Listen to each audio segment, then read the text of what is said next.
वज़ीर-ए-आज़म और army chief के बाद बिजनेस कम्युनिटी की इमरान खान से मुलाकात। एक निजी चैनल के प्रोग्राम में गुफ्तगू करते मारूफ सनतकार आरिफ हबीब का कहना था कि मैंने वज़ीर-ए-आज़म शहबाज शरीफ से इमरान खान से बात करने से पहले आर्मी चीफ से पहली मुलाकात में इमरान खान के हवाले से बात की थी। आर्मी चीफ को मीटिंग में कहा था, सियासी पोलराइजेशन की वजह से मुल्क को नुकसान हो रहा है, आपको सियासी पोलराइजेशन के खात्मे के लिए इकदाम करने चाहिए। और आर्मी चीफ ने कहा कि तमाम सियासी जमातें साथ हैं, सिर्फ एक जमात मुखालिफ सिमत में है, हमें जहाँ भी मौका मिलता है हम ये आज़ान देते हैं।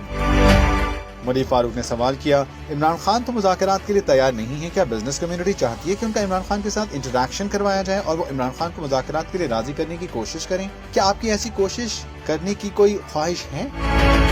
आरिफ हबीब ने जवाब दिया, जी बिल्कुल, अगर मुल्क के मफाद के लिए हम इमरान खान से भी रिक्वेस्ट करने को तैयार हैं, बल्कि हम उन्हें तजवीज़ देंगे कि मुल्क के मफाद की खातिर वो डायलॉग करें।